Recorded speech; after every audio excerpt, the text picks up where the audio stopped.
પ્રભુ મેં આપની પાસે આનંદ માગવા આવી છે.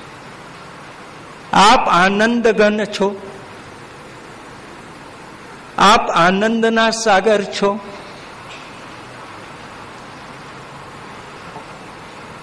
અમારી પાસે આનંદ નથી. રૂપ છે, તપ છે, ઘણું બધું અમારી પાસે છે, પણ અમે આનંદ અમારી પાસે નથી.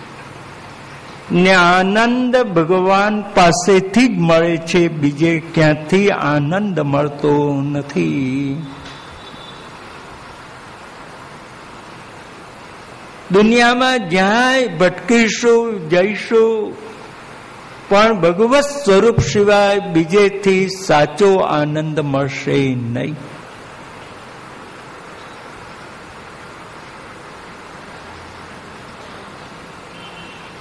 પદાર્થમાંથી મળતો આનંદ એ તો વિષયાનંદ છે,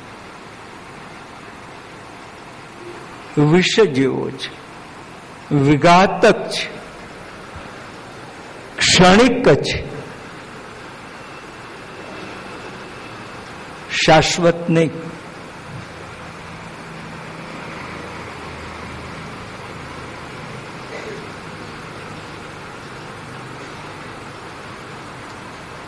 અને પ્રભુની પાસે જે આનંદ છે તે શાશ્વત છે,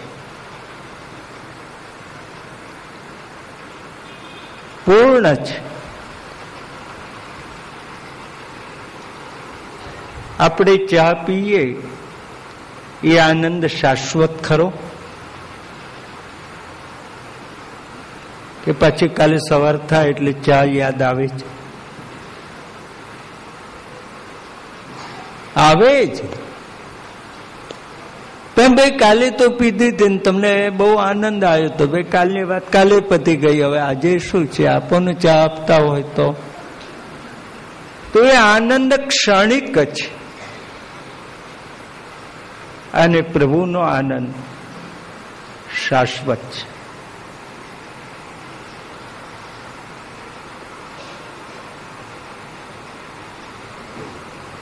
કૃષ્ણનો જે આનંદ ગોપીજનોને મળ્યો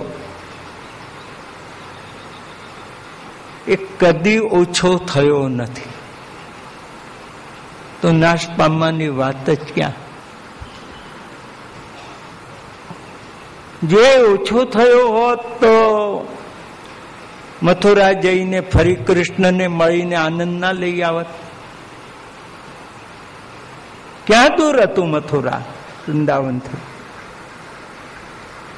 પણ નથી ગયા.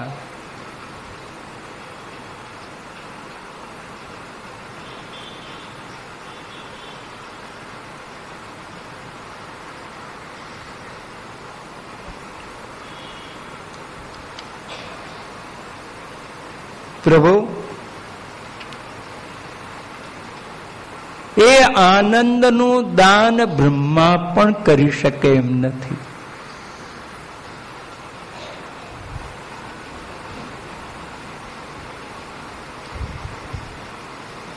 જો બ્રહ્મા આપી શકે એમ હોત તો અમે આપની પાસે માગવા ના આવ્યા હોત.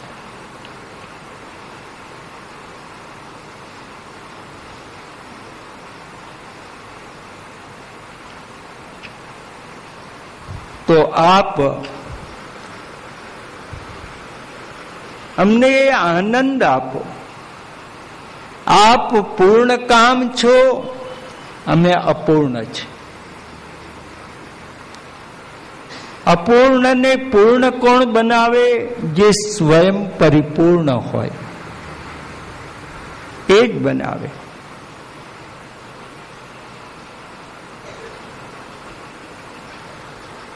બીજી વાત, પ્રભુ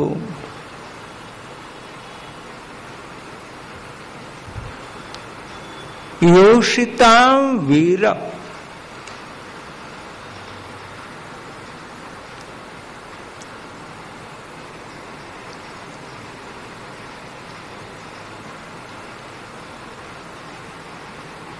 જેને સ્ત્રીનો કદી ભય ન લાગે એનું નામ યોષિતામ વીર. જેનું મન એટલું દ્રઢ છે. બહુ જાણીતી વાત છે કે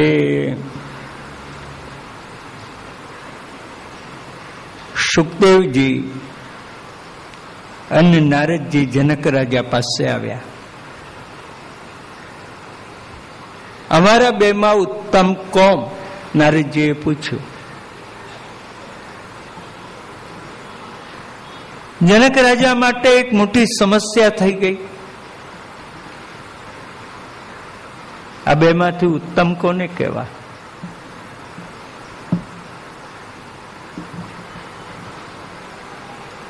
અને પુરુષ મુશ્કેલીમાં મુકાય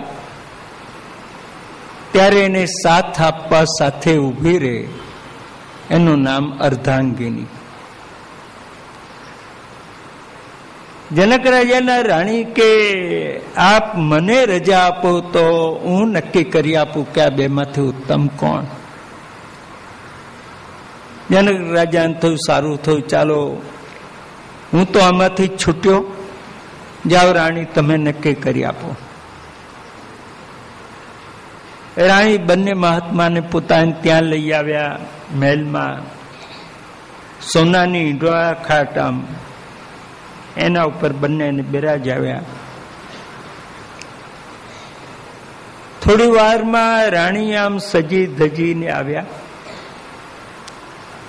આ બે મહાત્માઓ બેઠા હતા એની વચમાં બેસી ગયા.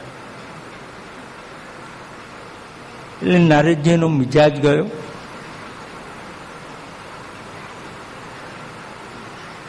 મનમાં બોલ્યા, આ મોટી પાડા જેવી અને ભાન નથી કે સંતોની સાથે કેવી રીતે બેસાય. આમ વચ્ચે બેસી ગઈ, આમ પડતું નાખ્યું, એક હાથ ખસી ગયા. નારદજી સુખદેવજી જેવા બેઠા હતા એવા બેસા રહ્યા. એને એ જ અનુસંધાન નથી કે બાજુમાં સ્ત્રી બેઠી કે પુરુષ બેઠો. એનું હૃદય તો ભગવાન સાથે જોડાયેલું હતું. આનું નામ યોષિતામ વીર. અડીને સ્ત્રી બેઠી હોય તો એ અનુભવ જેને નથી કે મારી બાજુમાં સ્ત્રી બેઠી છે, જેને એ અનુભવ છે મારી સાથે મારો ભગવાન છે, આ સિવાય બીજો કોઈ નથી.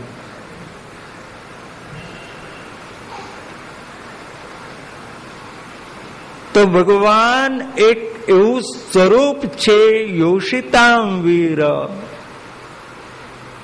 દુનિયાની સુંદરમાં સુંદર હજારો સ્ત્રીઓ એની સામે આવે, જે સ્ત્રીઓના હાવ ભાવ જોતા કામદેવના હાથમાંથી ધનુષ પડી જાય. બીજાને મોહ પમાડો, પોતે મોહમાં ડૂબી જાય. એવી સ્ત્રીઓ પણ કૃષ્ણના મનને ચલિત કરી શકતી નથી. તેથી ગોપીજનો કહે છે યોષિતામ વીર.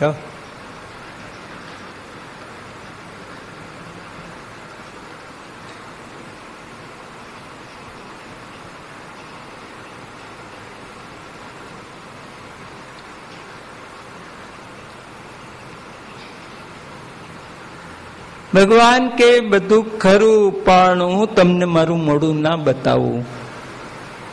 કેમ? તમારામાં દોષ છે. હું અભિમાન જેની પાસે હોય એને મારું મોઢું નથી બતાવતો, ને એની પાસે આવતોય નથી ને બેસતોય નથી.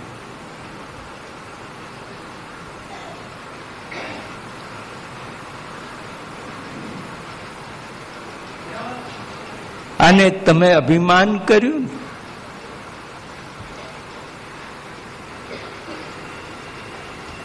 આ સમગ્ર બ્રહ્માંડમાં સુંદરમાં સુંદર આપણે, ત્યારે કૃષ્ણ આપણી જોડે રાસ કરે છે ને.